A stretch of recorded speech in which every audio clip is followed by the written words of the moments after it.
साथियों, आज की चर्चा का विषय है हिंदी भाषा के उद्गम, उसके बलवती होते काल और उसकी विभिन्न विधाओं का अनेक कालखंडों में उतार चढ़ाव। इसी प्रसंग को आगे बढ़ाते हुए आज का विषय चुना है हिंदी निबंध का इतिहास। हिंदी निबंध का जन्म भारतीय काल में हुआ। यह नवजागरण का समय था। भारतीयों की दीन दुखी दशा की ओर लेखकों का बहुत ध्यान था। पुराने गौरव, मान, ज्ञान, बल, वैभव को फिर लाने का प्रयत्न हो रहा था। लेखक अपनी भाषा को भी हर प्रकार से संपन्न और उन्नत करने में लगे हुए थे। और सबसे बड़ी बात यह थी कि इस काल के लेखक स्वतंत्र विचारों के थे। उनमें अक्खड़पन और फक्कड़पन भी था। ऐसा युग निबंध के बहुत अनुकूल होता है। इसलिए इस युग में जितने अच्छे निबंध लिखे, उतने अच्छे नाटक, आलोचना, कहानी आदि नहीं लिखे गए। इस प्रकार से इसे विषयबद्ध किया जाए तो हम इसे 4 भागों में बांट लेते हैं: भारतेंदु युग, द्विवेदी युग, प्रसाद युग एवं प्रसादोत्तर युग। भारतेंदु काल के वातावरण और परिस्थितियों से तो आप परिचित ही हैं। इस युग में भारतेंदु हरिश्चंद्र, बालकृष्ण भट्ट, प्रताप नारायण मिश्र, बद्री नारायण चौधरी, प्रेमधन, बाल मुकुंद गुप्त, राधाचरण गोस्वामी जैसे प्रमुख निबंधकार हुए। भारतेंदु जी के निबंध भी अनेक विषयों पर हैं: काश्मीर कुसुम, उदय पुरोदय, कालचक्र, बादशाह दर्पण, ऐतिहासिक, वैद्यनाथ धाम, हरिद्वार, सरयू पार की यात्रा, विवरणात्मक, कंकण स्तोत्र, व्यंग्यपूर्ण वर्णनात्मक और नाटक, वैष्णवता और भारतवर्ष। ये विचारात्मक निबंध हैं। भारतेंदु सबसे अधिक सफल हुए अपने व्यंग्यात्मक निबंधों में। लेवी प्राण लेवी, स्वर्ग में विचार सभा का अधिवेशन, 5वें पैगंबर, अंग्रेज स्तोत्र, कंकड़ स्तोत्र। आदि में गजब का हास्य व्यंग ही है। सरयू पार की यात्रा में भी भारतेंदु अपने व्यंग का बढ़िया नमूना उपस्थित करते हैं। जैसे वाहरे बस्ती, झक मारने बस्ती है। अगर बस्ती यूं कहते हैं तो उजाड़ किसे कहेंगे। इनके निबंधों की भाषा स्वच्छ और श्लेषपूर्ण है। कहीं कहीं तो उर्दू की बढ़िया शैली भी आपने उपस्थित की है। भाव और विचार की दृष्टि से युग की वे सभी विशेषताएं इनमें थी जो भट्ट जी या प्रताप नारायण मिश्र में है।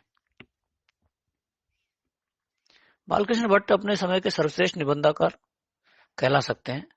उन्हें हिंदी का मानतेय कहा जाता है। भट्ट जी ने सभी प्रकार के निबंध लिखे: मेला ठेला, वकील, वर्णनात्मक, आंसू, चंद्रोदय, सहानुभूति, आशा माधुर्य, खटका, भावात्मक, आत्मनिर्भरता, कल्पना शक्ति, तर्क और विश्वास, विचारात्मक निबंध हैं। खटका, इंग्लिश पढ़े तो बाबू होए, रोटी तो कमा खाए किसी मत, मुछंदर, अकल अजीरन राग आदि निबंधों में मस्ती, हास परिहास, विनोद, व्यंग सभी कुछ है। ऐसे निबंधों की भाषा चलती और दैनिक व्यवहार की ही है। भट्ट जी की भाषा विषय के अनुकूल और अपने समय में सबसे अधिक मंझी हुई, सबल व प्रभावशाली है। समाज, व्यक्ति, जीवन, धर्म, दर्शन, राष्ट्र, हिंदी सभी विषयों पर आपने लिखा। जन साहित्य को जन भाषा में लिखने वालों में प्रताप नारायण मिश्र का नाम सर्वप्रथम आएगा। इनके व्यक्तित्व और निबंधों में निराला आकर्षण है। लापरवाही, चुभता व्यंग, गुदगुदी भरा विनोद इनकी रचनाओं की विशेषता है। इस युग में इतनी चुलबुली भाषा लिखने वाला और कोई नहीं था। यह ब्राह्मण नामक पत्र निकालते थे जिसमें अनेक निबंध छपते थे। छोटे छोटे विषयों पर इतने बढ़िया मनोरंजन और उच्च उद्देश्य को लेकर किसी लेखक से ने नहीं लिखा।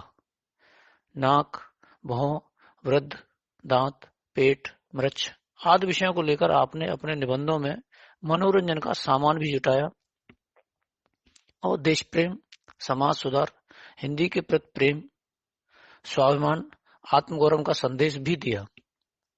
इनकी शैली में घरेलू बोलचाल की शब्दावली और पूरी बोलियों की कहावतों और मुहावरों का प्रयोग मिलता है। लापरवाही के कारण भाषा की अशुद्धियां रहना साधारण बात है। आत्मीयता, चिंता, मनोयोग इनके विचारात्मक निबंध हैं। प्रेमघन जी अपने निरालेपन के लिए याद किए जाते हैं। उनका उद्देश्य यह नहीं था कि उनकी बात साधारण समाज तक पहुंचे, उसका मनोरंजन हो या उसके विचारों में परिवर्तन हो। कलम की करामात दिखाना ही उनका उद्देश्य था। वह स्वाभाविक, प्रभावमय, सुबोध भाषा नहीं लिखते, बल्कि शब्दों की जड़ाई करते थे। भाषा बनावटी होते हुए भी उसमें कहीं कहीं विवेचन की शक्ति पाई जाती है। आप नागरी नीरद और आनंद कादम्बिनी नामक पत्र निकालते थे। इन्हीं में उनके निबंध छपा करते थे। इनके शीर्षक उनकी भाषा शैली को प्रकट करते हैं, जैसे संपादकीय, संपत्तिशीर, हास्य, हरितांकुर, विज्ञापन और वीर बभूतियां।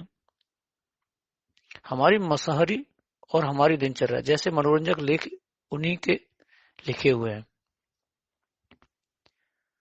फागुन मित्र, ऋतुवर्णन उनके अच्छे निबंध हैं।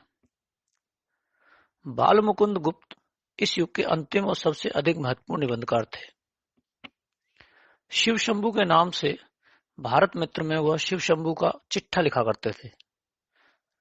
हास्यभंग के बहाने शिव शंभू का चिट्ठा नाम से पुस्तक रूप में प्रकाशित हुए। उनका व्यंग शिष्ट और नागरिक होता था। भाषा मिलीजुली हिंदी उर्दू। राधाचंद्र गोस्वामी जी को भी इस युग के प्रगतिशील लेखकों में गिना जाएगा। यमपुर की यात्रा में उन्होंने धार्मिक अंधविश्वास का बहुत मजाक उड़ाया है। धार्मिक विचारों के लोग गाय की पूंछ पकड़कर वैतरणी पार करते हैं।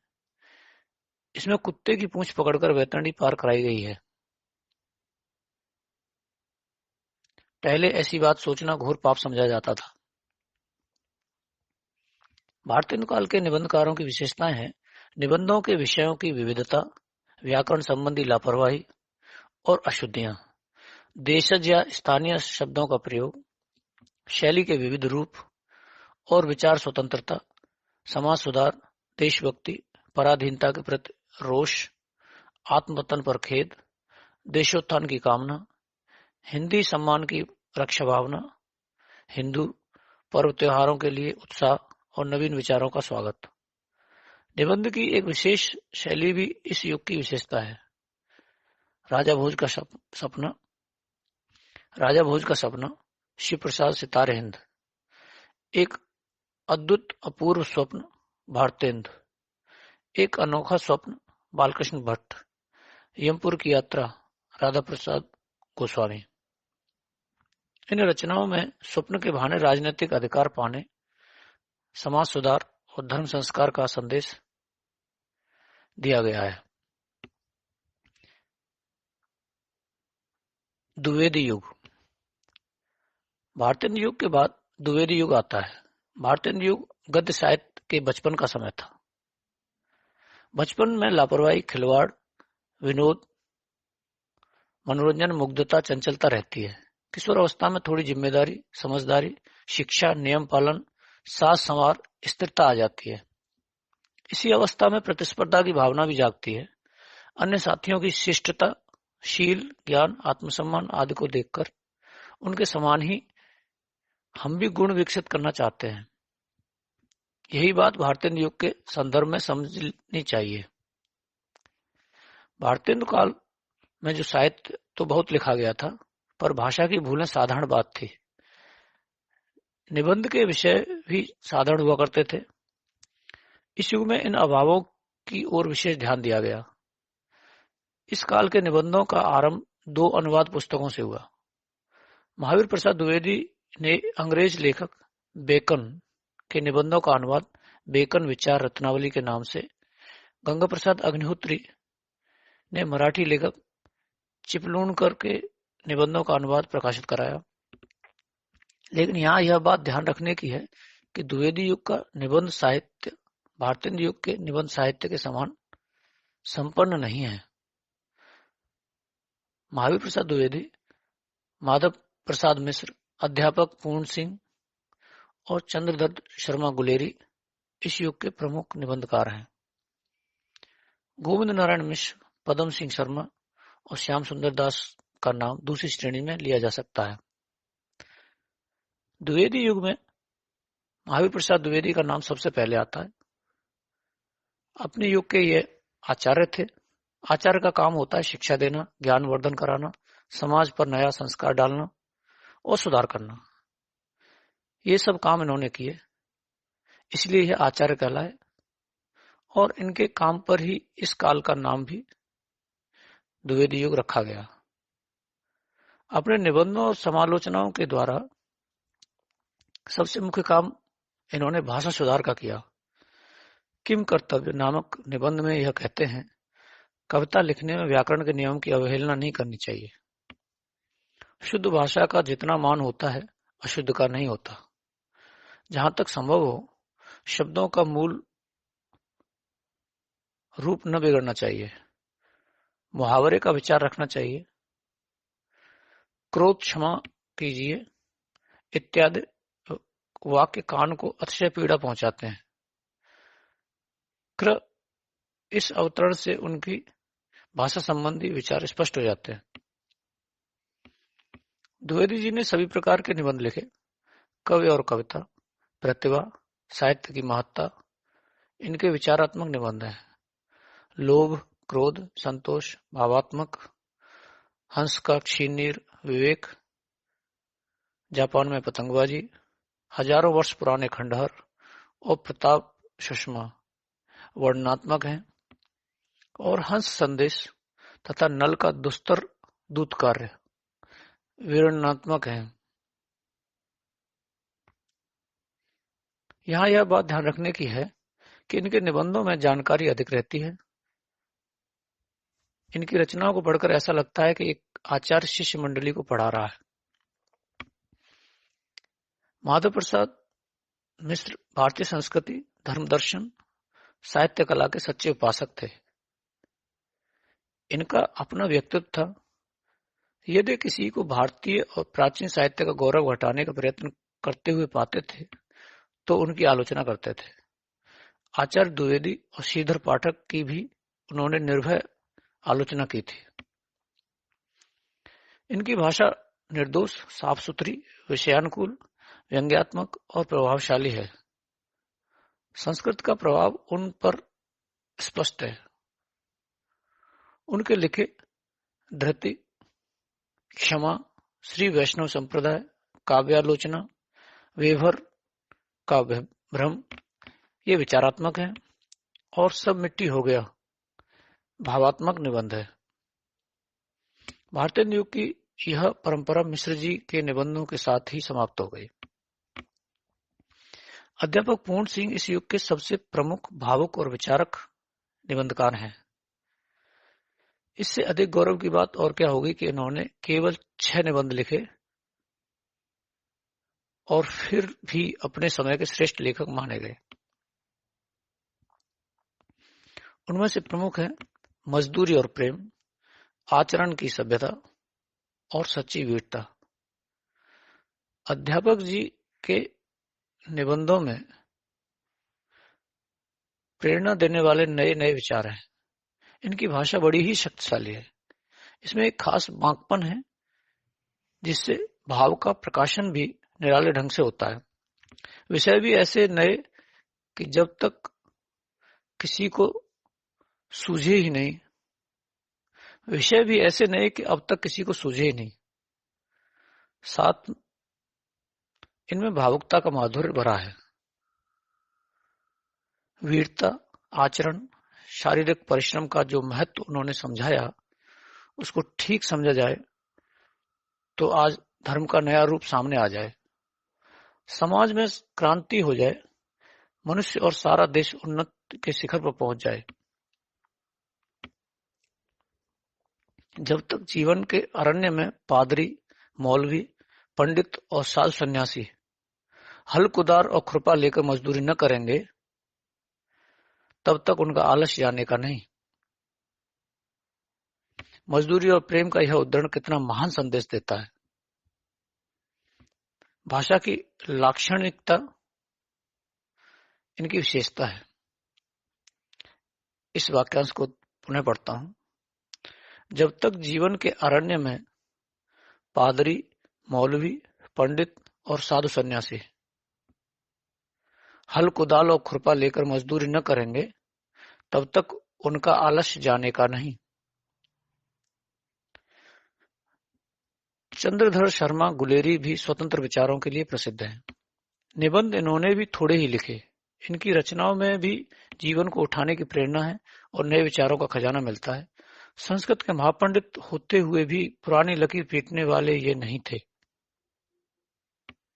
प्राचीन धार्मिक कथाओं की ये वैज्ञानिक और बुद्ध संपत व्याख्या करते थे। कछुआ धर्म नामक निबंध भी गंभीर, तर्कपूर्ण, प्रभावशाली, विचार प्रधान शैली की इनकी विद्वता और तर्क कुशलता का सुंदर उदाहरण है। गोविंद नारायण मिश्र का नाम उनकी विचित्र अलंकारपूर्ण संस्कृति, शब्दावली से लदी काव्यमय और बनावटी शैली के लिए लिया जा सकता है। आपको याद होगा कि भारतीय काल में प्रेमघन जी भी इसी लिए याद किए जाते थे। अब हम आते हैं तीसरे युग पर, प्रसाद युग। प्रसाद युग हिंदी साहित्य का स्वर्ण काल है।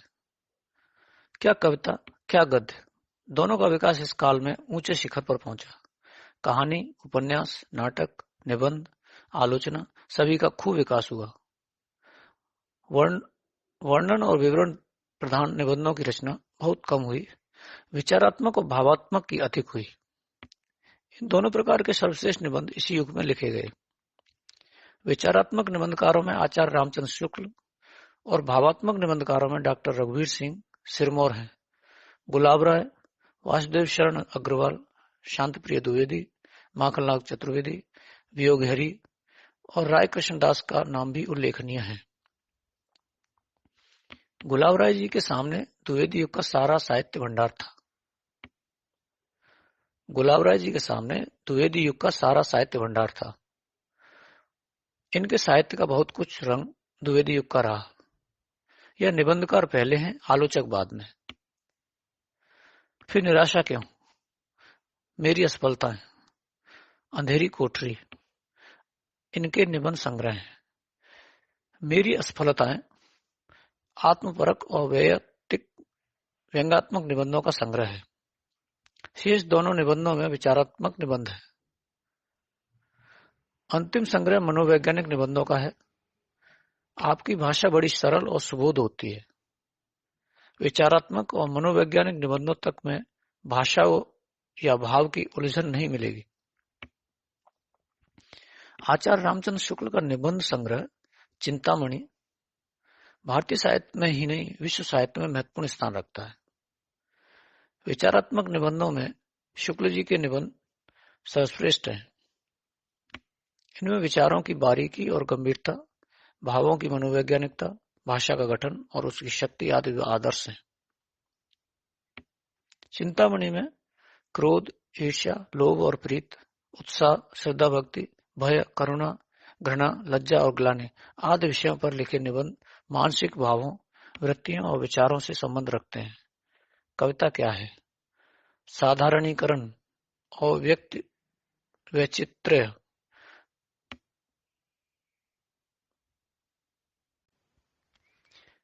कविता क्या है? साधारणीकरण और व्यक्त वैचित्र्य साहित्यिक व्याख्या और विश्लेषण संबंधी हैं, और तुलसीदास का भक्ति मार्ग, मानस की धर्मभूमि आदि साहित्यिक समीक्षा संबंधी।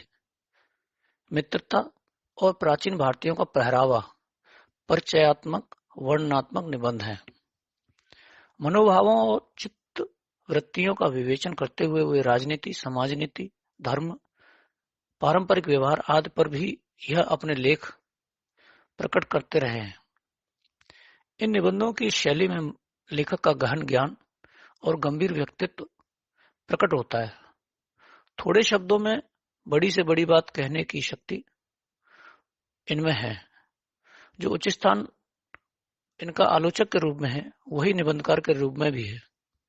लोक मंगल की भावना भी इनके निबंधों की प्रमुख विशेषता है। भाव क्षमा करें। छायावाद युग के कवियों ने भी कुछ रेखाचित्र, संस्मरण और ललित निबंधों की सम्मिश्रित विधा में रचनाएं की हैं। ऐसी रचनाओं में महादेवी वर्मा की ये पुस्तकें उल्लेखनीय मानी जाती हैं। स्मृति की रेखाएं, अतीत के चलचित्र और श्रृंखला की कड़ियां।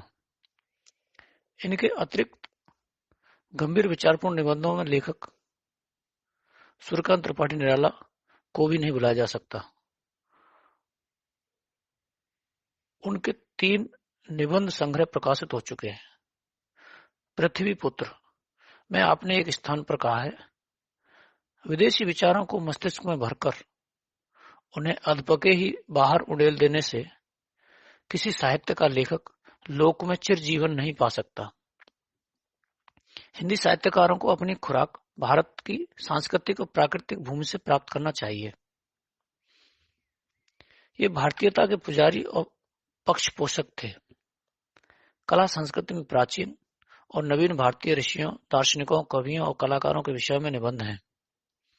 इन्होंने समुद्र मंथन, कल्पवृक्ष आदि की व्याख्या नवीन वैज्ञानिक और मनोवैज्ञानिक ढंग से की है। आपके सभी निबंध विचारात्मक हैं।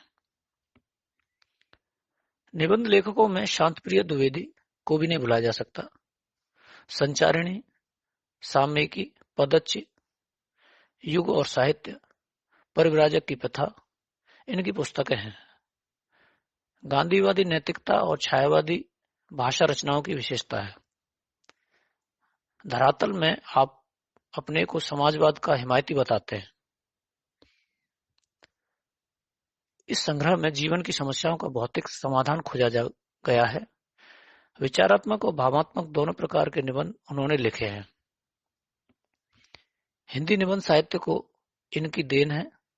इनके वैयक्तिक निबंध इस क्षेत्र में यह अद्वितीय है। अपने माता पिता, बहन के जो चित्र उन्होंने खींचे हैं, उनमें करुणा की नमी है और हृदय को स्पर्श करने वाली सच्चाई। इनके ये अनुपम वैयक्तिक निबंध पदच्च और परिव्राजक की प्रथा में संग्रहित हैं। आप काव्य में कोमलकांत भाषा का प्रयोग करते हैं। डॉक्टर रघुवीर सिंह, माखनलाल चतुर्वेदी, रायकृष्ण दास, वियोगी हरि आदि ने भावात्मक निबंध लिखे। रघुवीर सिंह और माखनलाल जी के निबंध काफी बड़े हैं। शेष दोनों के बहुत छोटे छोटे, 1-1.5 पृष्ठ के। इनके निबंधों की शैली कुछ अन्य निबंधकारों की शैली से भिन्न है। छोटे छोटे वाक्य, कहीं खंडित, कहीं अपूर्ण, आश्चर्य, शोक, करुणा, प्रेम का आवेश जिसमें उमड़ता सा दिखता है, ऐसी रचनाओं को हिंदी गद्य काव्य का नाम दिया गया है। हम इन्हें निबंध मानते हैं। गद्य काव्य के भीतर तो कहानी, नाटक, उपन्यास, शब्दचित्र, निबंध, आलोचना सभी कुछ सम्मिलित हैं। रघुवीर सिंह इतिहास के विद्वान हैं। मुगलकालीन घटनाओं, इमारतों, चरित्रों को लेकर उन्होंने अतीत स्मृति और शेष स्मृतियां 2 पुस्तकें लिखी। वैसे तो इन निबंधों में वर्णन और विवरण है, फिर भी ये भावात्मक हैं, क्योंकि लेखक ने इनमें वर्णन को महत्व नहीं दिया है, इनको देखकर अपने हृदय में उठने वाले भावों को ही प्रकाशित किया है। माखनलाल जी ने विचार प्रधान निबंधों को भी भावात्मक शैली में लिखा। युग और कला, साहित्य देवता, रंगों की बोली, व्यक्तित्व आदि निबंध कला, साहित्य, चित्रकला और व्यक्तित्व विषयों पर हैं। ये विचारात्मक हो सकते हैं, लेकिन विचार भी प्रभावात्मक ढंग से दिए गए हैं। लेखक की मुग्धता, श्रद्धा, करुणा, सहानुभूति ही इसमें प्रकट हुई है। वियोग हरे और राय कृष्ण दास जी की रचनाओं में प्रेम, भक्ति, विस्मय, पश्चाताप, आत्मनिवेदन, मनोमुग्धता, करुणा, संवेदना आदि अनेक भाव और भावना प्रकट हुई है। भावना और अंतर्नाद वियोगी हरि की और साधना राय कृष्ण दास की पुस्तक है। इन सभी निबंधकारों ने उर्दू शब्दों का भी यथाअवसर प्रयोग किया है। अब हम आते हैं चतुर्थ युग पर, प्रसादोत्तर युग, यानी प्रसाद जी के बाद का युग। प्रसादोत्तर युग या प्रगत युग में निबंध साहित्य ने सबसे अधिक विकास किया। विषयों की संख्या और विविधता की दृष्टि से तो यह युग का मुकाबला ही नहीं। यह युग उथल पुथल का युग है। दूसरा विश्व युद्ध हुआ, समाजवादी विचारों का आगमन हुआ, भारत स्वतंत्र होकर विभाजित हुआ, प्राचीन साहित्य, संस्कृत और कला की ओर हमारा ध्यान गया, अनेक आर्थिक एवं सामाजिक समस्याएं भी पैदा हुई। इन सब बातों की छाया निबंधों में भी मिलती है। इस युग के 4 निबंधकार विशेष रूप से उल्लेखनीय हैं। आचार्य हजारी प्रसाद द्विवेदी, जैनेन्द्र कुमार भवंत आनंद,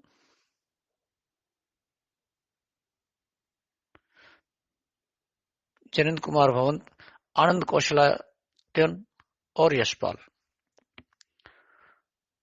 कौशल्यायन जी बौद्ध भिक्षु थे और समाजवादी विचारों का इन पर बहुत प्रभाव था। निबंध तो इन्होंने बहुत नहीं लिखे, पर पृथक विषय की दृष्टि से इनका महत्व है, जो न भूल सका। इनके संस्मरणात्मक निबंधों का संग्रह है, जिनमें सामाजिक विषमता, धार्मिक शोषण, आर्थिक उत्पीड़न के तीखे चित्र हैं।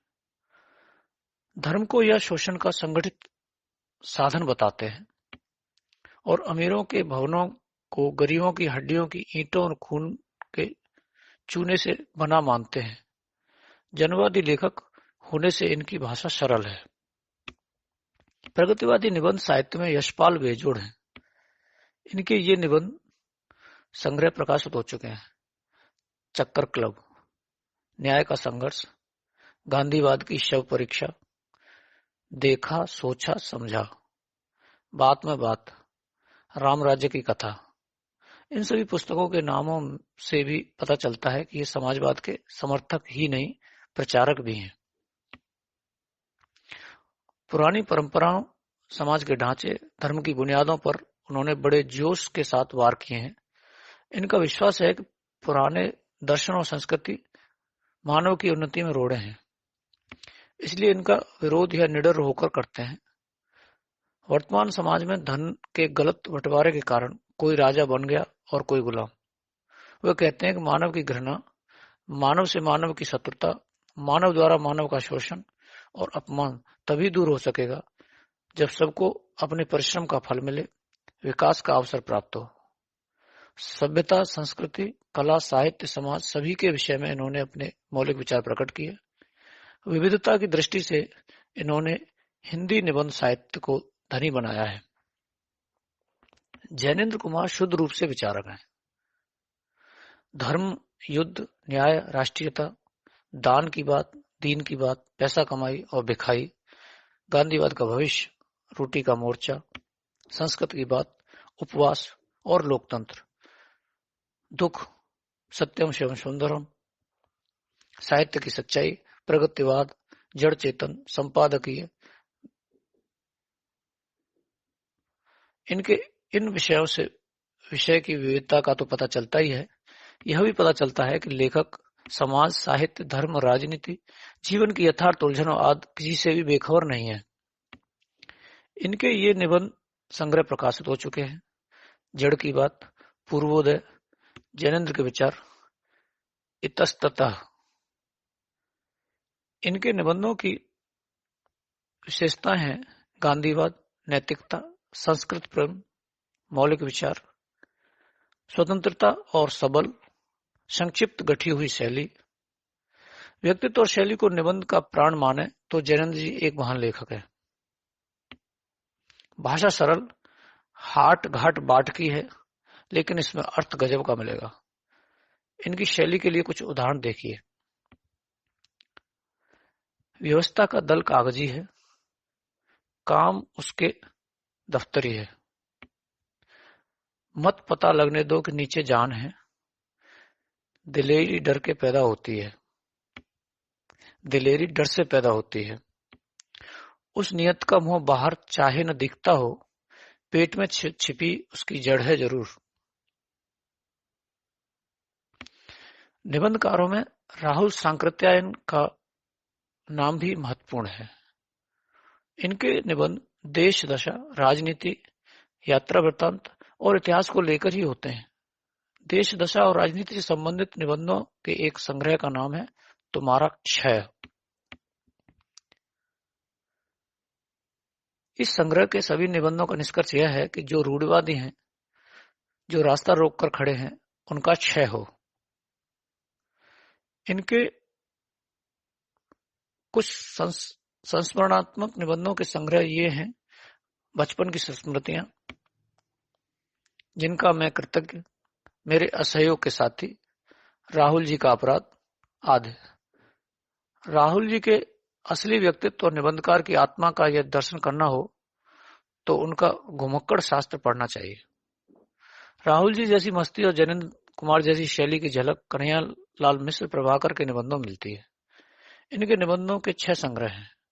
जिंदगी मुस्कुराई, आकाश के तारे, धरती के फूल, दीप जले, शंख बजे, माटी हो गई सोना, महके आंगन, चहके द्वार और बूंद बूंद सागर लहराया। आधुनिक निबंधकारों में विद्यानिवास मिश्र का नाम उल्लेखनीय है। उन्होंने अधिकतर ललित निबंध लिखे हैं। इन निबंधों में कविता और पांडित्यपूर्ण शास्त्र का आनंद एक साथ मिलता है। इनके 3 निबंध संग्रह प्रकाशित हो चुके हैं। चितवन की छा, कदम की फूली डाल तथा तुम चंदन हम पानी। नए निबंधकारों में प्रभाकर माचवे, नामवर सिंह, हरिशंकर परसाई,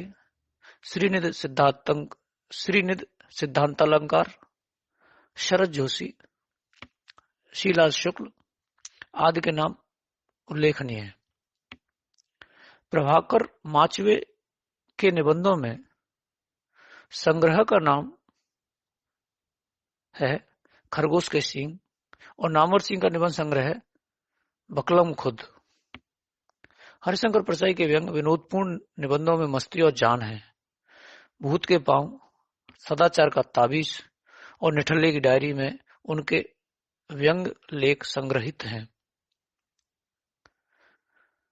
विद्यानिवास मिश्र का चितवन की छा, तुम चंदन हम पानी, आंगन का पंछी, बंजारा मन और मेरे राम का मुकुट भीग रहा है, कुबेरनाथ राय का प्रिया नीलकंठी, गंध मादन, माया बीज, विवेकी राय का आम रास्ता नहीं है, देवेंद्र सत्यार्थी का एक युग का प्रतीक, हरिशंकर परसाई का शिकायत मुझे भी है, हरीश नवल का बागपत के खरबूजे आदि प्रसिद्ध निबंध संकलन है।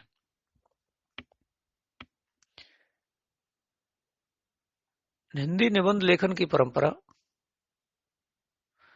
अत्यंत समृद्ध है, लेकिन इधर कुछ वर्षों में इस क्षेत्र में नए लेखकों का आगमन बहुत कम हुआ है। ललित, भावात्मक, विचारात्मक निबंध लेखन की प्रवृत्ति कम हुई है और जो लिख भी रहे हैं वो पुराने पीढ़ी के ही लेखक हैं। नए लेखकों के निबंध लेखन की ओर से यह उदासीनता अत्यंत चिंताजनक है।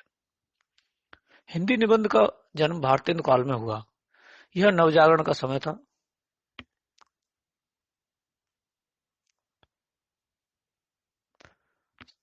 साथियों, इस तरह आपने सुने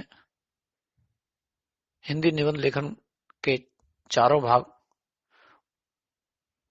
उनमें निबंध लेखन करने वाले सभी श्रेष्ठ रचनाकारों के बारे में परिचय और उनकी रचनाओं का जिक्र। आगे के विचारात्मक और वर्णनात्मक लेखन और आलोचना सुनने के लिए अमर अद्वितीय को सुनते रहिए। धन्यवाद।